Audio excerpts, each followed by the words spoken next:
So welcome to our YouTube channel guys. So guys, जितने भी student है BA program semester 6 के, उनके पास जो पॉलिटिकल साइंस सेकंड है, यानी जो भी बीए प्रोग्राम सेमेस्टर 6 में जो स्टूडेंट है, उनको पॉलिटिकल साइंस में दो ऑप्शन थे। तो किसी ने अंडरस्टैंडिंग ग्लोबलाइजेशन ले रखा है, यानी वैश्वीकरण की समझ ले रखा है, और किसी ने डेमोक्रेसी एंड गवर्नेंस ले रखा है। तो ये आज मैं वीडियो कराने जा रही हूँ। डिसिप्लिन जो 2 है, जो कि है वैश्वीकरण की समझिए, जो अंडरस्टैंडिंग ग्लोबलाइजेशन जिसने ले रखा है, उसका हम जो सिलेबस में जितने भी चैप्टर हैं उसके सीरीज शुरू करने जा रहे हैं। तो आज हम करने जा रहे हैं यूनिट फर्स्ट। आज हम करेंगे political science BA program semester 6 में जो अंडरस्टैंडिंग ग्लोबलाइजेशन है, यानी वैश्वीकरण की सब्जेक्ट है। तो आज हम उसका यूनिट नंबर फर्स्ट करने जा रहे हैं।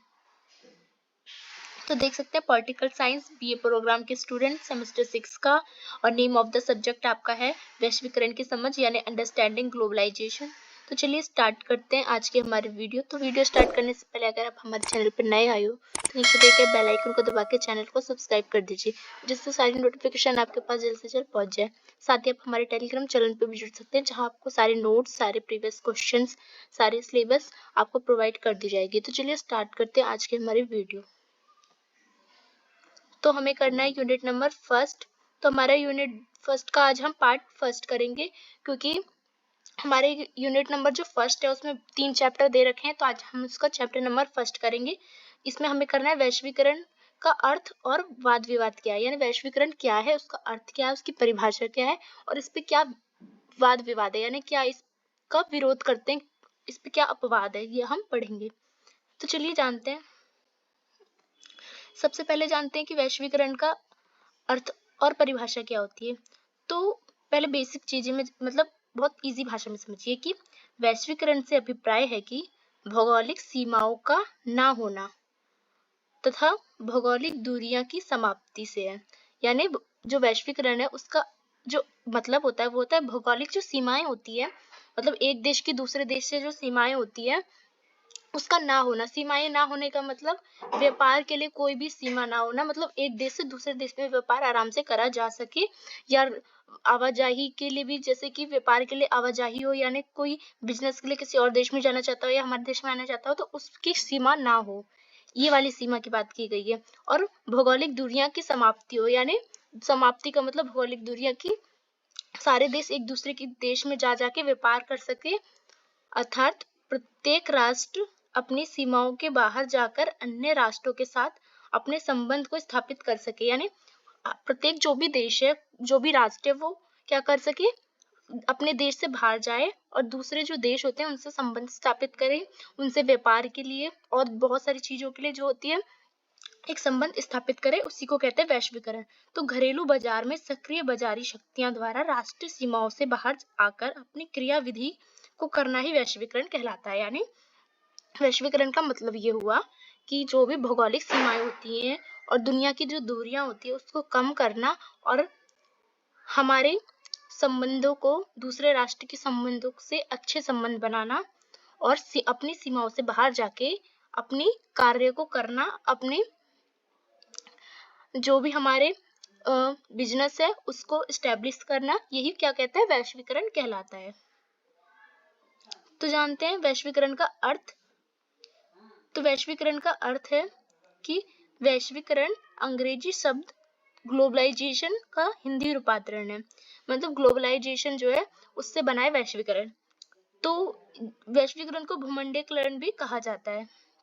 ग्लोबलाइजेशन शब्द की सर्वप्रथम चर्चा जो है वो जॉन नेस्बियर ने की थी अपनी पुस्तक में, ठीक है। तो वैश्वीकरण जो है वो दो शब्दों से मिलकर बना है, सबसे पहले ये जान लीजिए। तो वैश्वीकरण एक तो दो शब्दों से मिलकर बना है, विश्व और एकीकरण, अर्थात किसी वस्तु, सेवा, विचार, पद्धति, पूंजी, बौद्धिक संपदा अथवा सिद्धांतों को विश्वव्यापी करना, यानी विश्व प्लस एकीकरण। विश्व यानी तो दुनिया हो गई, और एकीकरण यानी हो गया एक करना। तो विश्व का एकीकरण करना, यानी विश्व को मिलाना। किस चीज में मिलाना? वस्तु से, सेवा से, विचारों से, पद्धति से, पूंजी का इन सब का क्या करना है, विश्व में एकीकरण करना है, यानी एक दूसरे का आदान प्रदान करना है, उसी को क्या कहते हैं, वैश्वीकरण कहते हैं। तो अपने इसका अर्थ जान लिया। अब देखते हैं परिभाषा, जो कि बहुत सारे थिंकर्स ने दी है। तो प्रोफेसर एस के दुबे के अनुसार पहले देखते हैं। तो आपको एग्जाम में 2-3 परिभाषाएं तो लिखनी बहुत ज्यादा इंपॉर्टेंट होती है, तभी आपको पूरे नंबर जो है मिलते हैं अच्छे से। तो प्रोफेसर एस के दुबे के अनुसार वैश्वीकरण के अंतर्गत वे सभी शैक्षिक, सामाजिक एवं आर्थिक क्रियाएं आती है जो मानव कल्याण से संबंधित होती है। यानी वैश्वीकरण के अंतर्गत क्या क्या आता है, वैश्वीकरण के अंदर शैक्षिक आता है, शिक्षा आती है, क्योंकि लोग शिक्षा के लिए एक देश से दूसरे देश में जाते हैं ना पढ़ाई करने, है, तो ये भी वैश्वीकरण कहलाता है। सामाजिक, जैसे कि बहुत सी चीजें, हमारे कल्चर ट्रांसफॉर्मेशन होता है, मतलब संस्कृति का आदान प्रदान होता है, व्यापार से भी, बहुत सारी चीजों से, तो ये भी इसमें आ जाता है। आर्थिक, हम लोग बिजनेस करने के लिए दूसरे देश में जाते हैं, दूसरे का बिजनेस हमारे में आता है, जैसे कि हम आज फ्रिज चलाते हैं, सैमसंग का यूज करते हैं, हम एप्पल का फोन यूज करते हैं, ये हमारी तो कंट्री का है ही नहीं, ये अमेरिका की है, और सैमसंग जापान की है। क्या हो रहा है, ये वैश्वीकरण के कारण ही तो हो रहा है। तो यही कहा गया है कि शैक्षिक, सामाजिक, आर्थिक, ये सब आती है वैश्वीकरण के अंदर, और ये मानव कल्याण से संबंधित होती है, ये प्रोफेसर एस के दुबे ने कहा है। अब देखते हैं प्रोफेसर के मनस्वी के अनुसार, इन्होंने कहा है कि उदारीकरण आर्थिक विकास एवं निजीकरण के समन्वय की विस्तारित प्रक्रिया को वैश्वीकरण कहते हैं। तो ये कहते हैं उदारीकरण जो आर्थिक विकास होता है, मतलब पूंजीवादी, और निजीकरण से समन्वय की विस्तारित प्रक्रिया को ही वैश्वीकरण कहते हैं। यानी आर्थिक का जो आदान प्रदान होता है, जैसे कि एक देश का माल दूसरे देश में बिक रहा है, उसी को वैश्वीकरण कहते हैं। ये कहते हैं, कौन कहते हैं, प्रोफेसर के मानस्वी। अब देखते हैं प्रोफेसर टी राघवन के अनुसार। तो प्रोफेसर जो टी राघवन है वो कहते हैं कि विश्व की सामाजिक, आर्थिक और शैक्षिक, सांस्कृतिक एवं मानवीय समस्याएं का समाधान जब विश्व के एक वैचारिक मंच पर होती है, तब वैश्वीकरण का संकेत मिलता है।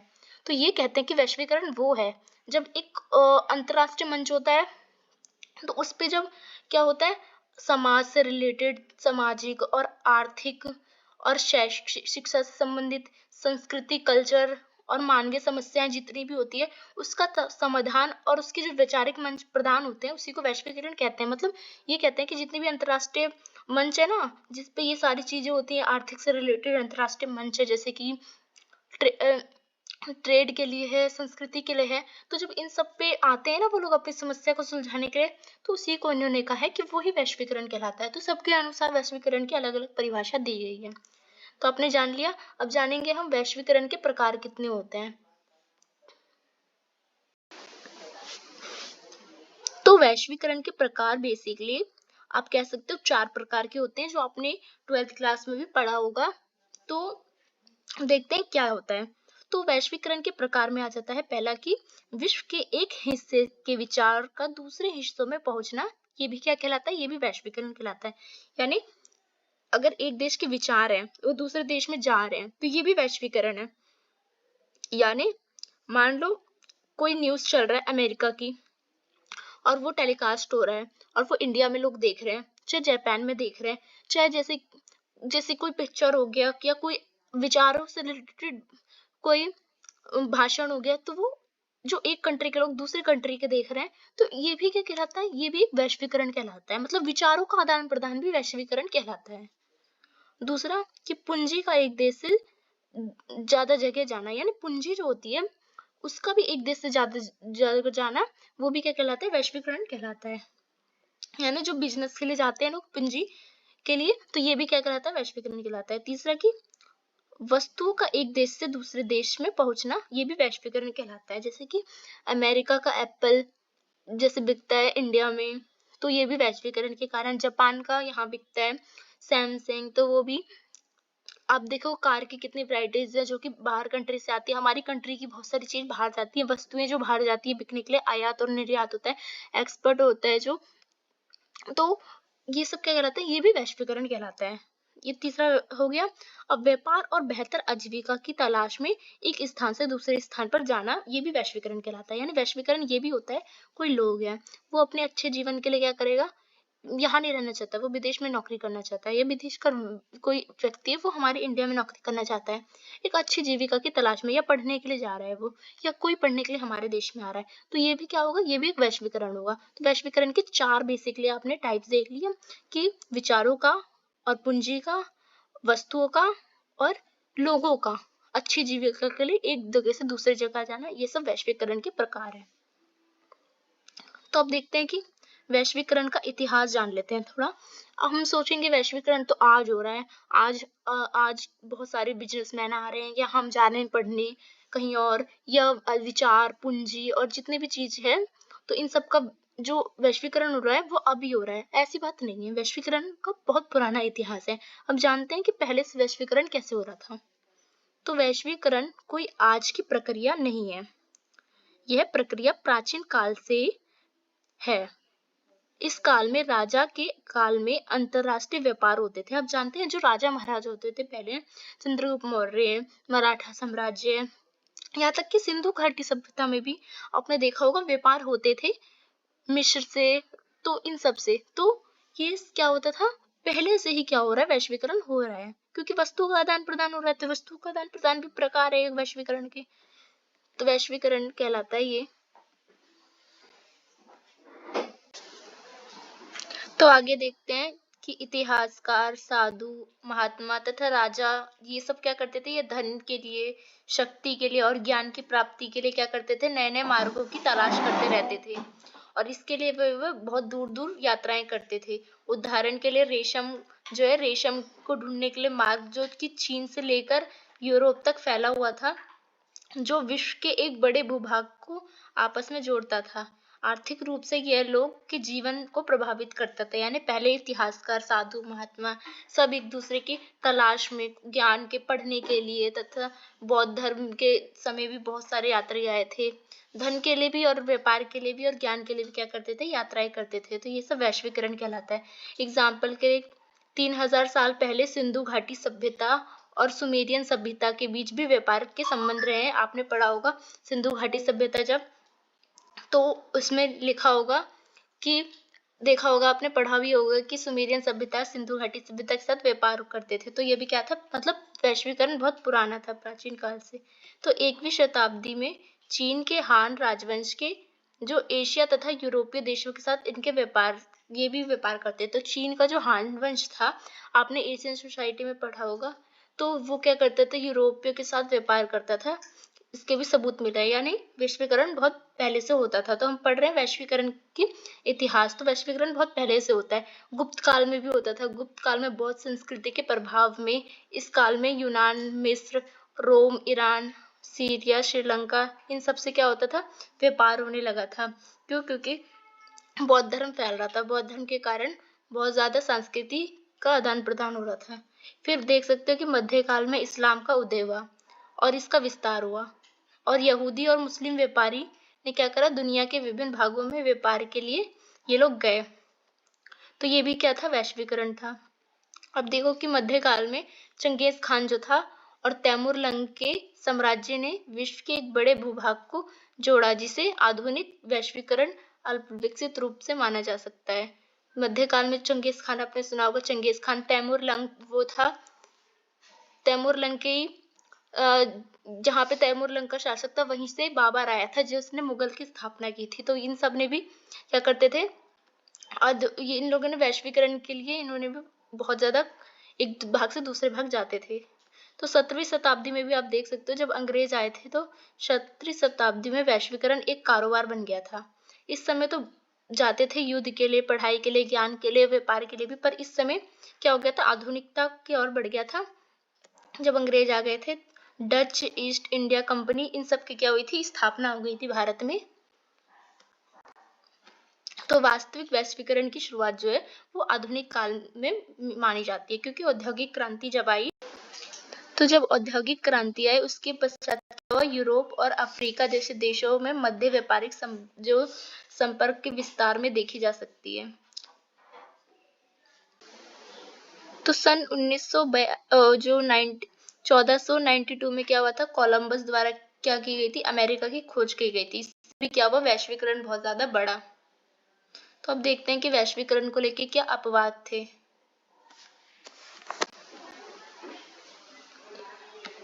तो देखते हैं क्या अपवाद था। तो कुछ लोग इसका समर्थन भी करते थे वैश्वीकरण का, और कुछ लोग वैश्वीकरण का विरोध भी करते थे। तो वैश्वीकरण के विरोधी जो है वो सभी आलोचक का मत था, मतलब जितने भी इसका विरोध करते थे वैश्वीकरण का, उनका मत था कि 20वीं शताब्दी के अंतिम वर्षों में विश्व के बड़े शासक अभिजनों ने अपनी निजी स्वार्थी हेतु जो विश्व व्यापार का प्रसार करने के लिए पूंजीवाद वैश्वीकरण के नेटवर्क का निर्माण किया। यानी इसके जो आलोचक है, इसके जो विरोधी है, वो मानते हैं कि 20वीं सदी के जो अंतिम समय में जो भी अभी इसके जो निजी स्वार्थी मतलब वैश्वीकरण वाले लोग थे, इन्होंने पूंजीवाद वैश्वीकरण को जानबूझ के बढ़ावा दिया, जिससे क्या हो इनका स्वार्थ हो। इसलिए इस पे क्या विवाद है, ये सोचते हैं उन लोगों ने स्वार्थ के लिए वैश्वीकरण की जो नीति है उसका प्रचार किया है। अब देखते हैं कि वैश्वीकरण के आलोचक बड़ी बड़ी बहुराष्ट्रीय कंपनियों की अनियंत्रित सत्ता, व्यापार समझौता तथा कमजोर नियंत्रण का वित्तीय बाजारों के माध्यम से उस सत्ता को क्रियान्वित का विरोध करते हैं। तो वैश्वीकरण के जो आलोचक है वो बड़ी बड़ी जो बहुराष्ट्रीय कंपनी होती है उसका क्या करते हैं, उसका विरोध करते हैं। इन आलोचकों का आरोप है कि बहुराष्ट्रीय कंपनी जो है वो अधिक लाभ कमाने के लिए क्या करती है, जो मजदूर होती है उसका शोषण करती है, कम पैसे देती है, ज्यादा काम करवाती है और उनकी स्वतंत्रता का इन सब का उल्लंघन करती है। तो कई अंतर्राष्ट्रीय संधि व समझौते द्वारा विकासशील देशों में पूंजी बाजारों को खोलने पर बल दिया गया है। तो कई समझौता हुआ है जिसके कारण वैश्वीकरण जो है वो विभिन्न देशों में फैलाई जा रही है तथा एक दूसरे का मतलब जो व्यापार है एक देश से दूसरे देश में हो रहा है। तो पूंजीवादी वैश्वीकरण के विरुद्ध संपूर्ण विश्व में 2 स्तरों में संघर्ष चलाया जा रहा है। तो कुछ प्रमुख जमीन स्तर पर संगठन चला रहे हैं, जैसे कि नर्मदा बचाओ आंदोलन, दक्षिण अफ्रीका में भूमिहीन जन आंदोलन। ये सब क्या हो रहा है, वैश्वीकरण के कारण जो कंपनियां जो उद्योग लगा रही है उसके कारण वहां के जो पर्यावरण है उसको नुकसान हो रहा है, तो इसलिए ये लोग आंदोलन कर रहे हैं। दूसरा है कि पीपुल्स ग्लोबल एक्शन नेटवर्क, यानी विश्व में कई सारे मंच बनाए जा रहे हैं जिसके विरुद्ध क्या हो रहा है, प्रदर्शन किया जा रहा है, जन समारोह किया जा रहा है और आंदोलन किया जा रहा है। तो ब्रेटन वुड्स संस्थाओं ने पश्चिम व पूर्व के विकसित पूंजीवादी देशों तथा बहुराष्ट्रीय जो कंपनियां हैं, ये तीनों क्या कर रही है, इन तीनों का संगम जो है ये वैश्विक संरचनाएं खड़ी कर रही है, जिनकी रणनीति के अंतर्गत जो नहीं भी चाहते हैं ना वैश्वीकरण, उन पे वैश्वीकरण क्या करा जा रहा है, थोपा जा रहा है। ये मानते हैं, इनका अपवाद ये है। तो आप समझ गए। तो आपका ये जो पूरा चैप्टर है वो होता है यहाँ पे खत्म। तो अगर आपको ये वीडियो अच्छी लगी तो लाइक कीजिए एंड दोस्तों में शेयर कीजिए। आपको वीडियो कैसी लगी कमेंट सेक्शन में जरूर बताइए। धन्यवाद।